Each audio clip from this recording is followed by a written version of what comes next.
नमस्कार। आज हम बात करने वाले हैं बंगाल के इतिहास के एक ऐसे दौर की जिसे द्वैध शासन कहा जाता है। एक ऐसा सिस्टम सोचिए जिसने भारत के सबसे अमीर सूबे को बिल्कुल कंगाल बनाकर छोड़ दिया। तो चलिए इसी सवाल के इर्द गिर्द बंगाल के द्वैध शासन की पूरी कहानी को समझने की कोशिश करते हैं। आखिर ऐसा हुआ क्यों और कैसे हुआ? अब ये जो अजीब सा सिस्टम था ना, इसकी जड़ें हमें मिलती हैं दो बड़ी लड़ाइयों में। ये वो जीतें थीं जिन्होंने ईस्ट इंडिया कंपनी को भले ही कागज पर नहीं पर असल में बंगाल का मालिक बना दिया था। हाँ, तो पहले हुआ प्लासी, फिर बक्सर, और इन लड़ाइयों के बाद 1765 में हुई इलाहाबाद की संधि। और ये एक बहुत बड़ा एक टर्निंग पॉइंट था, क्योंकि इसी संधि से कंपनी को बंगाल, बिहार और उड़ीसा से टैक्स यानी लगान वसूलने का कानूनी हक मिल गया। इसी हक को कहते थे दीवानी, मतलब सारा पैसा अब सीधे सीधे कंपनी के हाथ में आ गया था। तो देखिए, कंपनी के पास टैक्स वसूलने का अधिकार तो आ गया, लेकिन वो सीधे सीधे शासन की जिम्मेदारी नहीं लेना चाहती थी। तो इसीलिए 1765 में रॉबर्ट क्लाइव ने एक बहुत ही अनोखा, एक बहुत ही चतुर सिस्टम बनाया। एक ऐसी व्यवस्था जिसने बंगाल का भविष्य हमेशा हमेशा के लिए बदल कर रख दिया। और इसी सिस्टम को इतिहास में कहा गया द्वैध शासन। द्वैध शासन मतलब एक ही जगह पर दो शासकों का राज। बहुत सीधी सी बात है। इस व्यवस्था ने क्या किया, जो मुगल काल से एडमिनिस्ट्रेशन चला आ रहा था ना, उसको दो टुकड़ों में बांट दिया। और इस बंटवारे का सार वो बिल्कुल साफ था।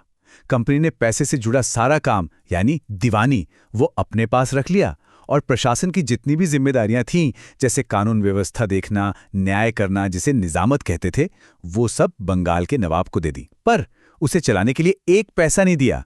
मतलब सोचिए, एक के पास जिम्मेदारी के बिना सारे अधिकार और दूसरे के पास अधिकार के बिना सारी जिम्मेदारी।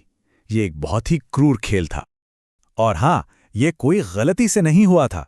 ये एक सोची समझी बहुत ही चालाकी भरी चाल थी। देखिए, कंपनी का मकसद था सिर्फ और सिर्फ मुनाफा कमाना। उन्हें जनता के विद्रोह का भी डर था और प्रशासन के झंझट में भी नहीं पड़ना था। ऊपर से उनके पास इतने अनुभवी अंग्रेज अफसर भी नहीं थे जो इतने बड़े सूबे को संभाल पाते। तो उन्होंने क्या किया? भारतीय चेहरों को आगे कर दिया और पीछे से खुद सत्ता की डोल खींचते रहे।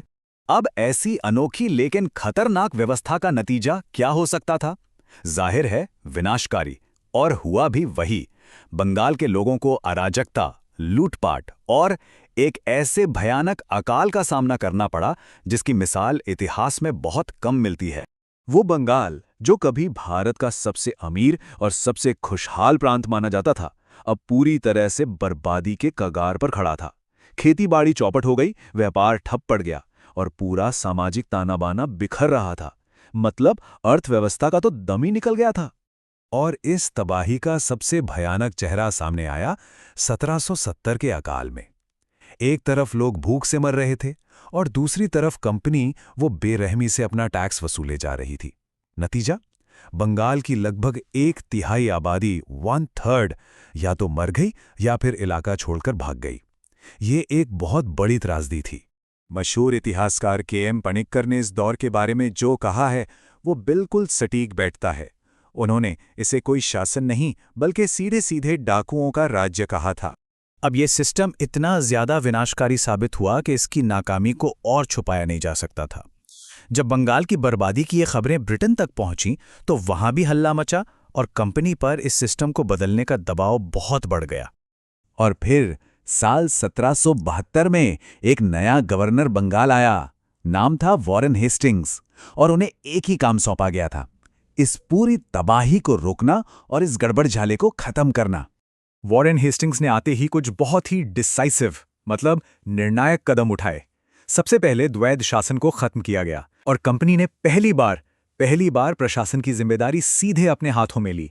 यानी अब सत्ता भी कंपनी की थी और जवाबदेही भी उन्हीं की थी। यहां तक कि बाद में जो गवर्नर जनरल आए, जैसे लॉर्ड कॉर्नवालिस, उन्होंने भी माना कि ये जो 1765 से 1784 तक का दौर था, वो एक बहुत खराब और बहुत भ्रष्ट सरकार का समय था। मतलब उन्होंने खुद इस बात को माना।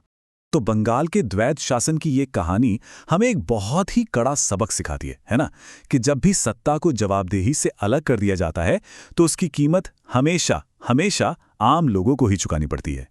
और ये बात उस दौर के लिए जितनी सच थी, शायद आज भी उतनी ही सच है।